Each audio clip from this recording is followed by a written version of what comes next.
the Cavalcade of America.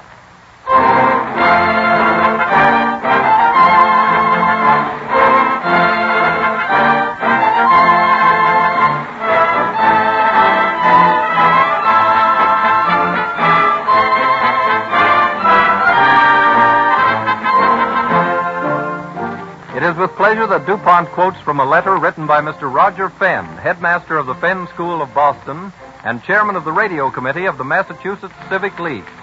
Mr. Fenn writes, "Your program, The Cavalcade of America, represents a milestone in the development of family radio entertainment. On behalf of the radio committee of the Massachusetts Civic League, I congratulate you." End of quotation. This comment, typical of many which have been received since this series of broadcasts began, again makes us feel that these true stories of a traditional American spirit and character are appreciated by radio listeners. DuPont also hopes that these programs may serve to remind you of the contribution American research chemists are making, not only in DuPont laboratories, but throughout the land, towards the constant goal of better things for better living through chemistry.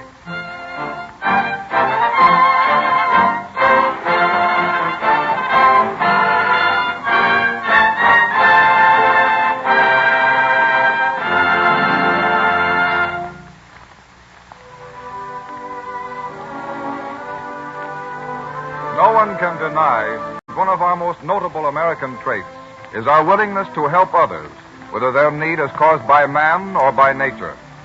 From the days of the early settlers to our present times, the American people have always been quick to organize in times of emergency. This willingness to help others is the subject of this evening's stories, the first of which occurs in 1774 in colonial Virginia. Our Cavalcade Orchestra now takes us back to those early days in the Old South.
(1774).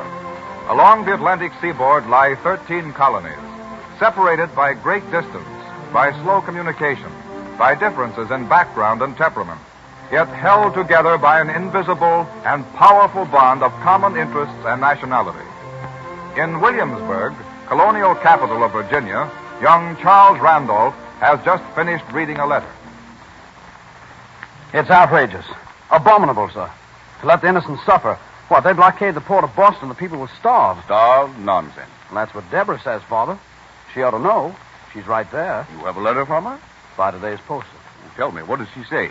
Let me read.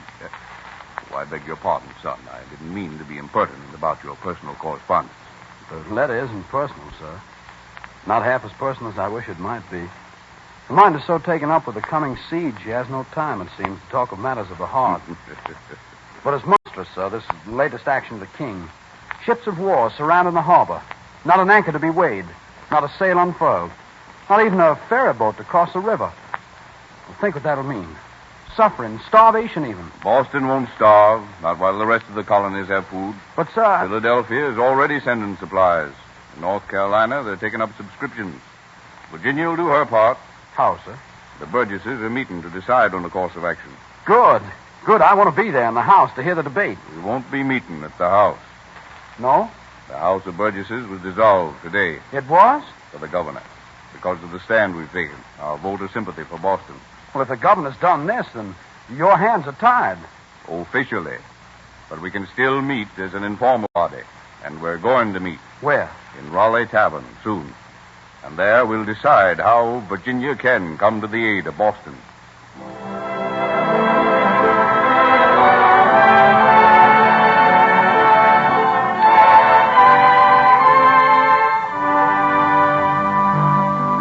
A little later, a representative group of citizens meet in the Raleigh Tavern. Gentlemen, the latest reports from Boston are most distressing. Ships are rotten in the harbor, unable to move. The streets are full of idle men thrown out of work. The people face starvation. Now we're here to decide how we can help relieve the suffering and privation that now exists among our fellow countrymen in the city of Boston. We've already showed our sympathy, haven't we, by a day of fasting and prayer. Our fasting, unfortunately, doesn't put food in the mouths of the hungry. Now prayers won't bring down manna from heaven onto Boston Common. I'm surprised. I thought the House of Burgesses could do almost anything. Just who are you, sir, to speak like that? A loyal subject of the king. Our loyalty at this moment is to our brothers who are suffering and in need. Now, friends, let's delay no longer. All of you here today who are in favor of raising subscriptions and sending supplies to Boston will please so signify. Aye. Opposed? No. The vote is cast. Now, the next step will be to appoint a committee to solicit contributions.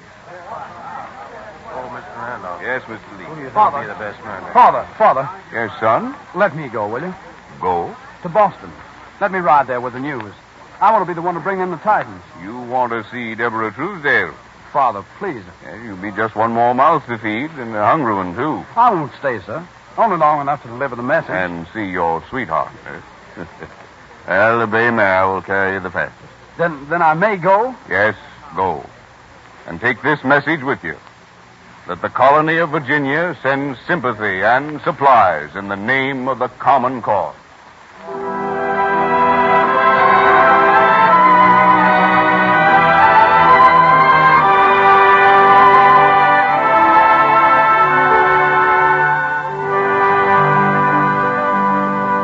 Philadelphia, June 1774. Whoa, girl. Whoa there. Evening, sir. Evening. Can they put me up here for the night, do you reckon? Yes, sir. Well, that's good. Where are you bound for, sir, if I might ask? Boston. They all seem to be going that way these days. Oh, the gentleman from South Carolina, Charleston, I think it was, stopped here only last night. Yes? Yeah, carrying messages to Boston.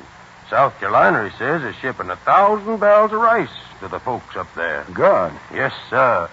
These are exciting days, sir. Oh, they are indeed. Make sure now that my horse gets a good feed and rub down. Don't you worry, sir. I'm used to taking care of them when they're all wore out and in a leather. Oh, you should have seen Master Revere's horse when he come in here a couple of weeks ago. Revere? Master Paul Revere, silversmith he is in Boston. Oh. Rode down here to Philadelphia with a manifesto, I think they called it. Oh, I made the trip in 6 days. Yeah, it's good hard riding. Yes. Only waited over long enough to get letters from some of our leading citizens with promises of help, and he was off again. So Philadelphia's helping Boston. Everybody's helping, sir. Towns and cities and counties and all 13 colonies, from Maine to Georgia. Everybody's giving a hand.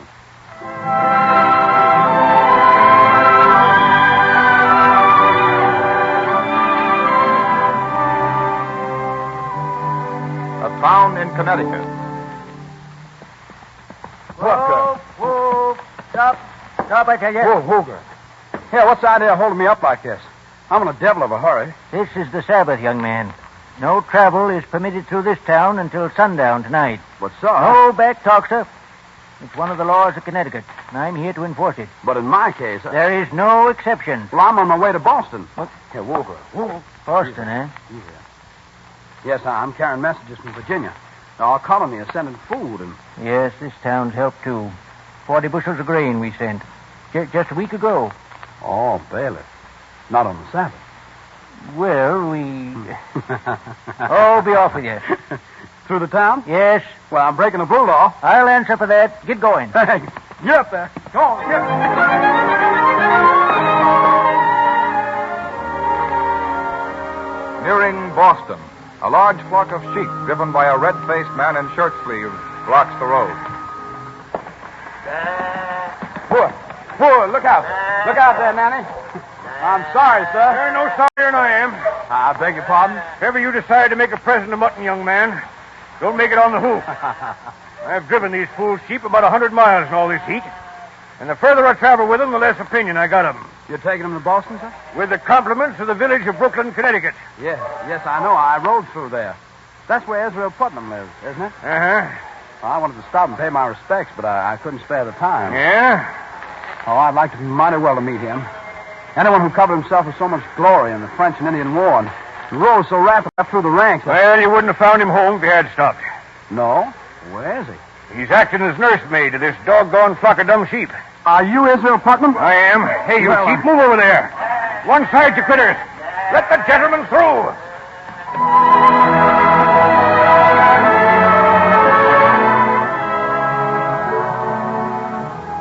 Boston, at last.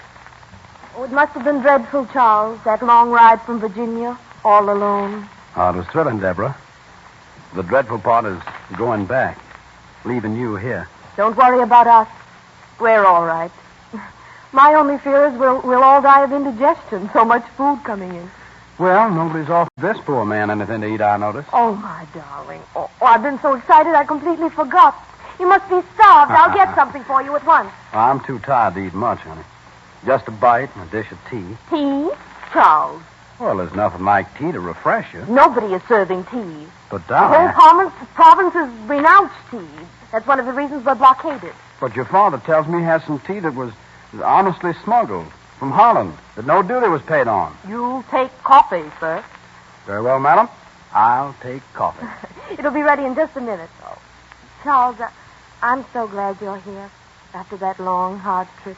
I'm glad to be here, Deborah, to see you, and to bring the word that Virginia is sending aid to Boston.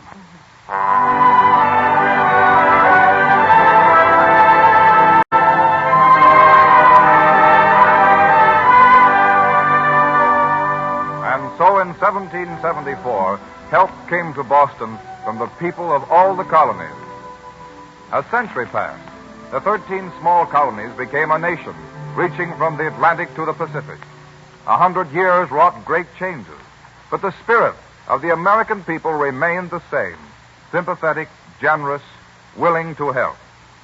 Our Cavalcade Orchestra plays an excerpt from the Largo movement of Dvorak's New World Symphony, in which the composer made use of American folk melodies. The theme of this movement was adapted for the song Goin' Home.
The American cavalcade moves onward. It is 1881 in Washington, D.C. A young woman named Clara Barton addresses the President of the United States and Congress. Seldom a year passes that our nation, from sea to sea, is not by the shock of some sudden, unforeseen disaster brought to utter consternation. What have we in readiness to meet these emergencies, save the good heart of our people and their impulsive, generous gifts? Considering this condition of things, it has seemed desirable to so extend the original design for the Red Cross societies operating in other lands to include not only suffering by war, but suffering in times of peace, by pestilence, famine, fires, or floods. In short, any unlooked-for calamity so great as to place it beyond the means of ordinary local charity.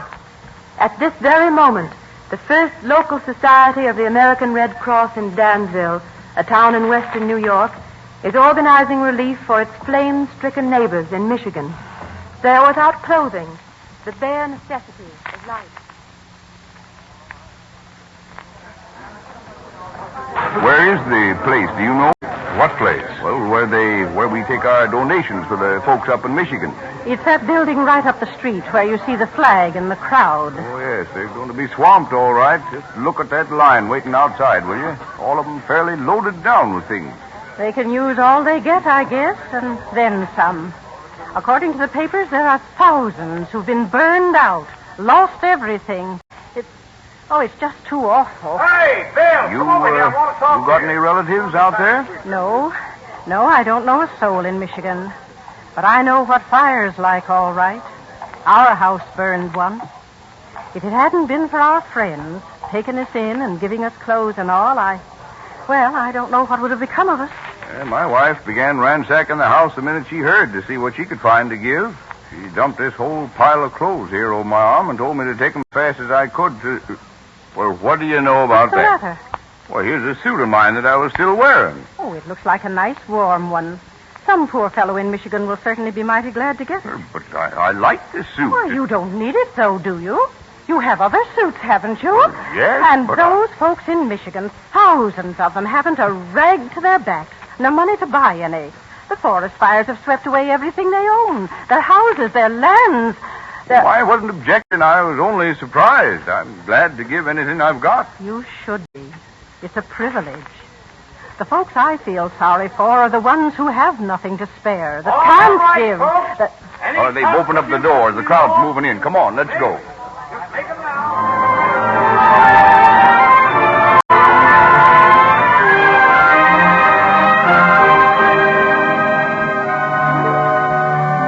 Scarcely a year has passed in the history of our country, but somewhere disaster has fallen, rousing the united sympathy and generosity of the rest of the nation. 1888. A cyclone sweeps through the prosperous little town of Mount Vernon, Illinois, destroying everything in its path, leaving behind it a mass of ruins, hundreds dead or injured, and thousands homeless.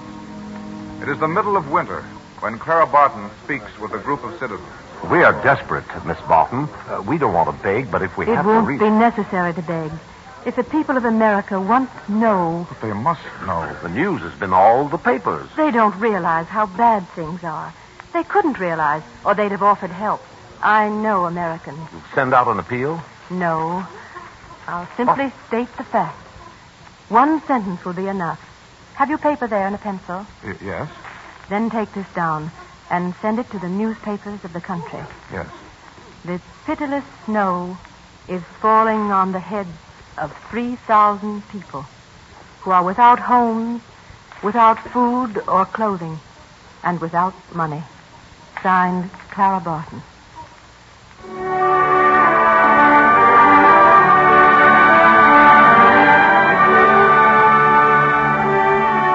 Just one sentence. But within a few days, the people of Mount Vernon were fed, clothed, and cared for.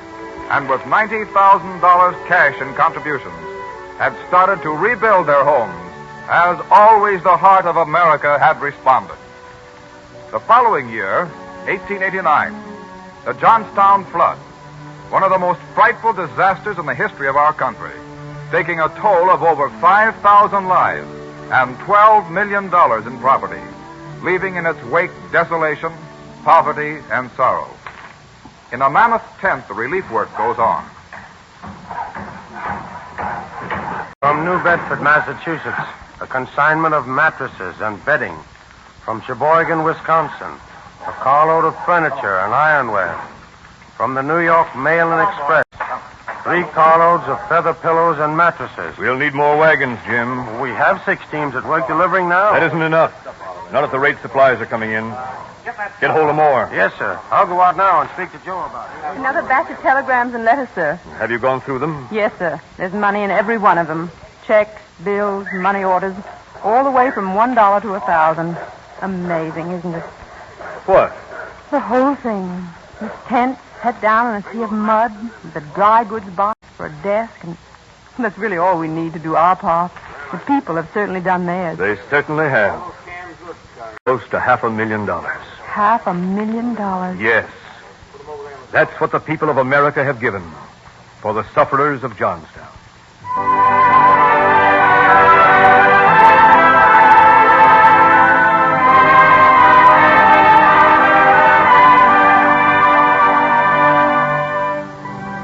Just as the American people came to the aid of those who suffered from the Johnstown flood, so they have responded every time misfortune has cast its shadow. 1893, a hurricane and tidal wave off the coast of South Carolina. 1895, Armenian massacres. 1900, the Galveston flood. 1906, the San Francisco fire. 1908, the Messina earthquake. 1913, the Ohio floods. 1917, the Halifax disaster.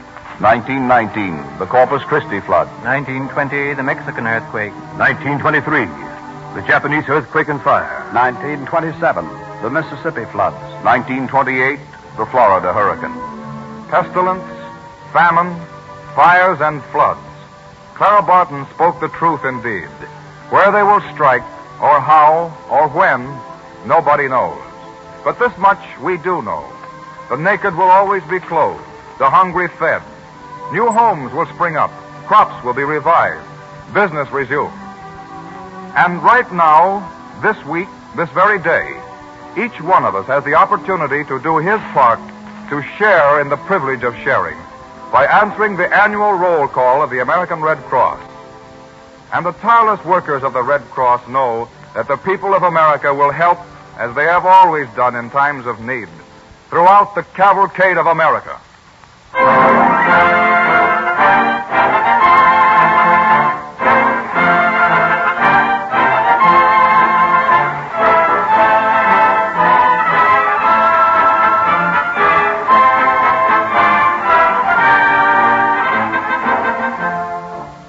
In tonight's stories, we've heard how the American people pull together in any crisis. And it's equally true that our American scientists have always been able to meet unusual situations. But scientists are somewhat different from average folk because they constantly look ahead and prepare themselves by study and experimentation. For instance, I've been hearing chemists talk quite a lot about pure research. So one day I asked a chemist just what he meant by it. Well, he said pure research is like a hungry husband making a raid on the refrigerator. He may not find anything, but then again, something interesting is likely to be tucked away in some corner. Or putting it another way, it's exploration.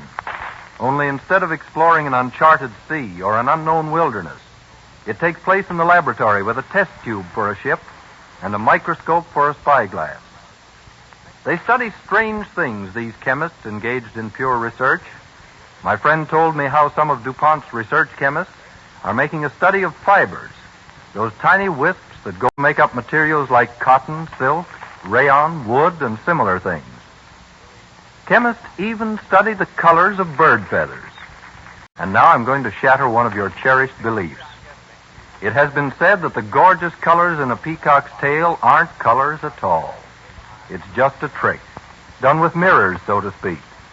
Of course, you do see colors in peacock feathers, but apparently they aren't produced by color pigments. They're merely reflections of light, like the rainbow hues that you see in soap bubbles. Now, what's the practical use of such research? Well, maybe it points to a time in the future when our chemists can discover a way to make materials like those that nature has given the peacock. Please don't get excited about this. It's only a dream. But it serves as a good example of the way pure research brings interesting facts to light. Almost all important chemical discoveries have developed from research of this type, and DuPont carries on such research as a necessary step in creating better things for better living.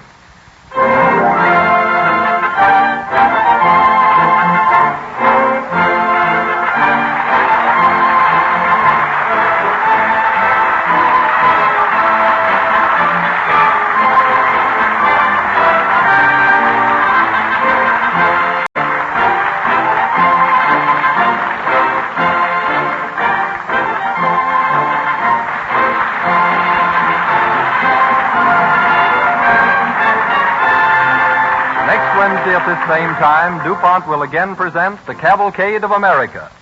This is the Columbia Broadcasting System.